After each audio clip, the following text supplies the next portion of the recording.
Hello and welcome to the Coach Colby Dills Show. Talk about JV football here at Bradley Central High School. How you doing, Coach? I'm doing pretty good. I'm Gwen Shroyer, and we're going to talk about this week's game, which was a pretty cool matchup, one of our oldest rivals. In fact, if I'm not mistaken, it's the second oldest rivalry in the state of Tennessee. Bradley Central playing McMinn County. And so this game was destined to happen. You guys got it all mapped out, and were able to change the time slot so a lot of people could enjoy their Labor Day.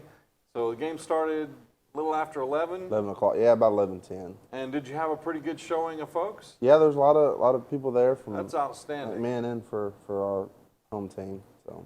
And so what was the main emphasis in getting students ready for this game? You know, it's really we had our last walkthrough practice for the JV Thursday. We kind of knew what McMinn was going to run just based off what they ran last year, varsity and JV wise. So we just put that in the game plan, and they came out and executed it.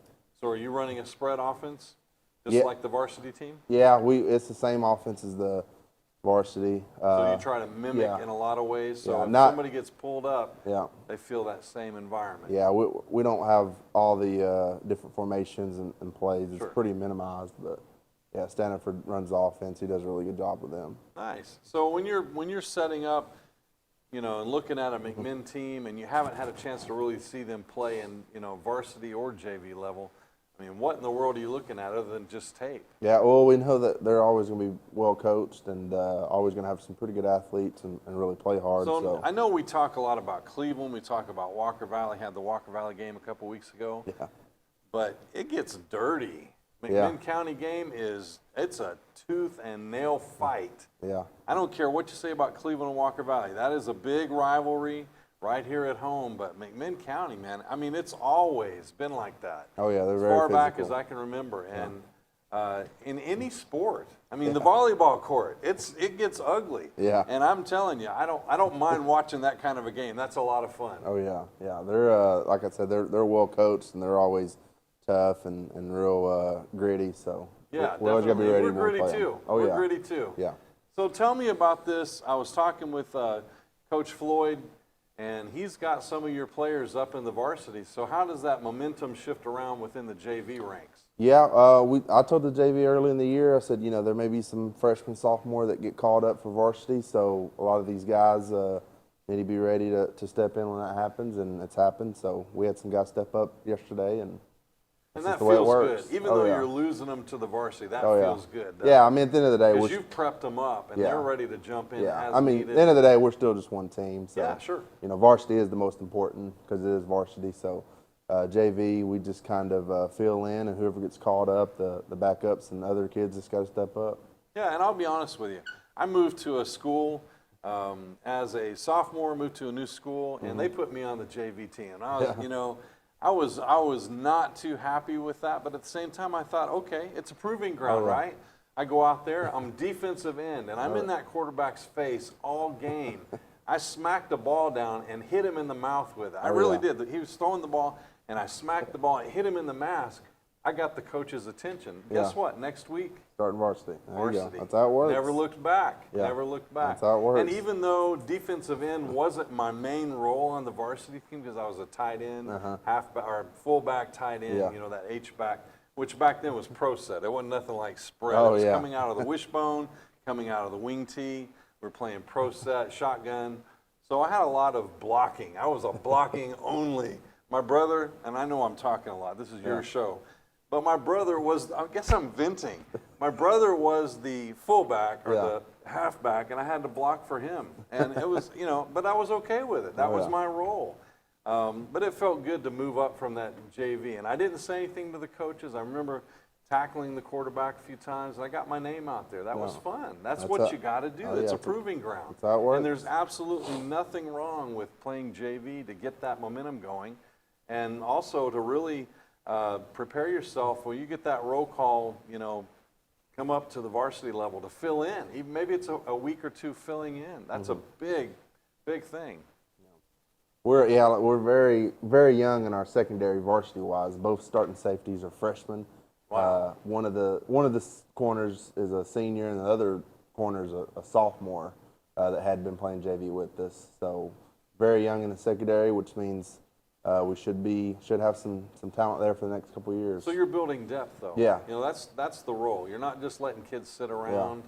I also remember when the 6th grade finally moved to the middle school. Do you remember when we had that big shift? You were part of that probably, or just after right before, that maybe. Yeah, I think it was actually right before I got there. So the first year at Lake Forest, the 6th grade didn't have anybody to play. Yeah. All they did was work out and run.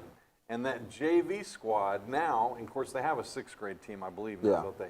They didn't have any of that. So this really fills that gap for a lot of players that want to play that aren't at that next level yet. So that's outstanding. Let's talk about McMinn and moving forward. So you got a lot of attention within the game. I guess you got to see some new challenges within the team, and speak to that. Who did what? And who carried out the roles that you set up? Yeah, freshman Simon Mullis. He's kind of in the backup the first couple of games JV wise, and he was the go-to guy yesterday. And he's actually our JV offensive player of the game. He had about 72 yards rushing and 1 touchdown, and he actually came from McMinn County, so he's playing against a lot of his old middle school teammates. So I think he had a little chip on his shoulder, and he was ready to play, and I was really proud of him yesterday. That always feels good. Oh, yeah. Offensive line played very well. They played very well the last 3 games. The defense was very impressive. I mean, anytime you shut a team out, that's impressive. Coach Payne's doing a really good job there. Rodney Williams was our defensive player of the game. And he's actually been playing defensive end, and we moved him to outside linebacker, and it was the first time he's played there all year, and he stepped in and had, I think, 6 or 7 tackles, had a big quarterback sack, and he played really well for us out there. That's an easy move if you got speed. If you're a lumbering defensive end, it's not as easy. So he must be pretty agile. Yeah, he's pretty athletic and big and long, so he's going to be a really good football player for us. Excellent. So what's next? Varsity wise, we got Bearden this Friday, Absolutely. and we're actually going to have Bearden's JV come back down next Monday. Okay. We went up there last week. This is the first of the matchup where you get to play. Well, no, you did Walker Valley too. Yeah, Walker Valley. Okay, but this one, it's a little bit different because they're coming from way up north. Yeah. Yeah, the next two JV games will follow the varsity. So we'll play Bearden next Monday, and then the week after that we'll play Ooltewah. Yeah, both home games. So I like that. That's good. We went up to Bearden last year, and it was funky. Oh yeah, it's Friday the 13th last year. And then we went to Ooltewah, and it was funky. It was just, we do what we had to do. But grind it out, win. It's at home. This year it's at home. And that means a lot. So good to have you on the show again. Look forward to every time we get to do this. I'm glad you give me the shout so we can come down here. We need to get a player down here next week. Yeah, definitely. So pick one, bring him with you. And I'm Gwen Shroyer. This is Coach Colby Dills. It's his show. And that's all we have this week. Until next time, we'll see you on the sideline. God bless and go Bears. Go Bears.